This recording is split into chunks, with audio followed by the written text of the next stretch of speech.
नमस्कार विद्यार्थी मित्रांनो, इयत्ता 6वी विषय मराठी.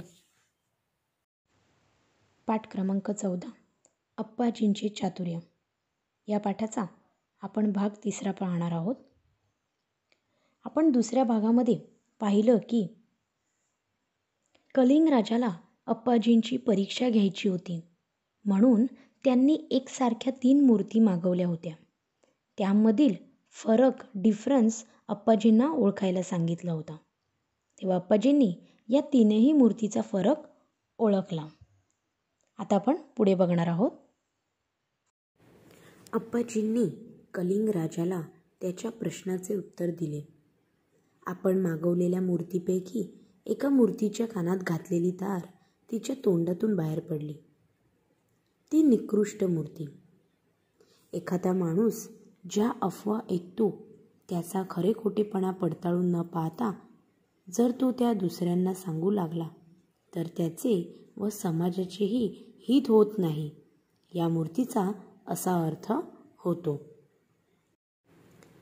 कलिंग राजाने विचारलेल्या प्रश्नाचे उत्तर अप्पाजींनी दिले की या 3ही मूर्तीपैकी एका मूर्तीच्या कानात घातलेली तार तिच्या तोंडातून बाहेर पडली. म्हणजेच ती मूर्ती काय होती? निकृष्ट होती, कमी दर्जाची होती.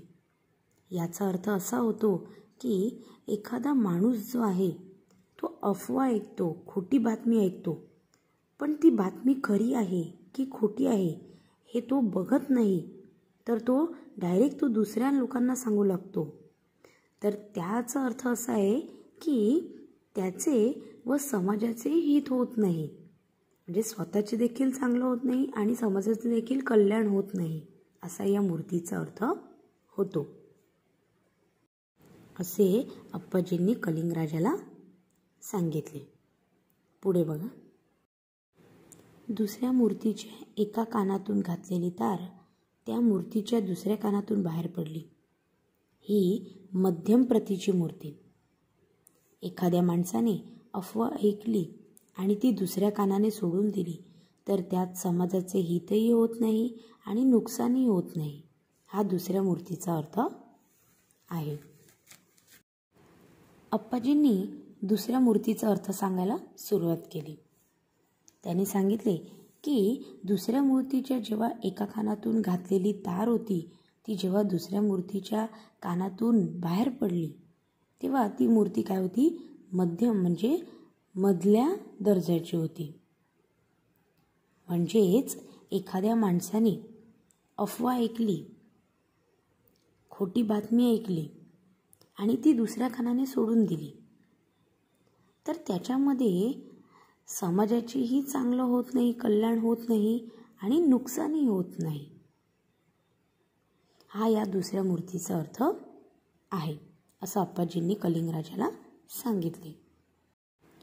तिसऱ्या मूर्तीच्या कानात घातलेली तार तेथेच अडून राहिली. ही तिसरी उत्कृष्ट मूर्ती. अफवा ऐकल्यावर जो माणूस दुसऱ्या कानाने ती सोडून देत नाही किंवा लगेच ती दुसऱ्याला सांगत नाही, तर तिच्या खरेखोटेपणाची खात्री करून घेतो आणि आपण काय ऐकले ते पुराव्याशिवाय सांगत नाही, तो माणूस उत्तम, हा तिसऱ्या मूर्तीचा अर्थ होय. अप्पाजींनी तिसऱ्या मूर्तीविषयी सांगायला सुरुवात केली की तिसऱ्या मूर्तीच्या जेव्हा कानात घातलेली तार होती ती नाही तोंडातून बाहेर पडली नाही कानातून, तर ती तार त्यामध्येच अडकून राहिली. म्हणजेच ती मूर्ती काय होती? उत्कृष्ट, उत्तम दर्जाची मूर्ती होती.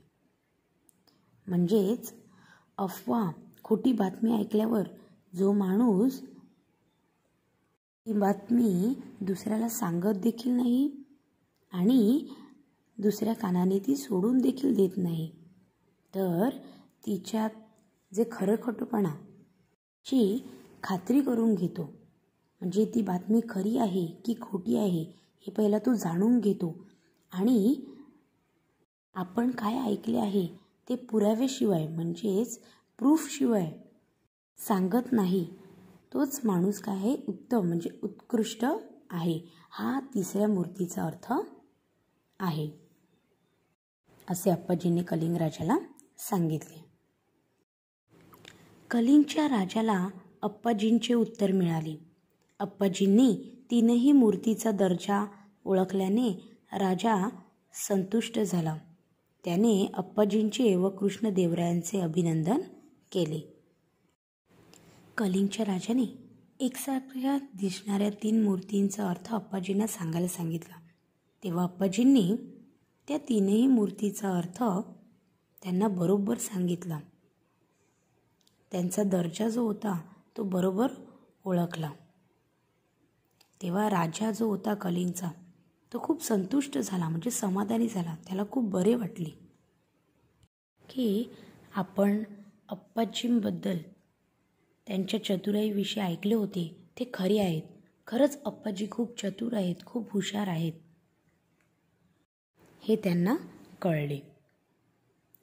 त्यांनी अप्पाजींचे व कृष्णदेवरायांचे अभिनंदनही केले, म्हणजे शाबासकी देखील त्यांना दिली.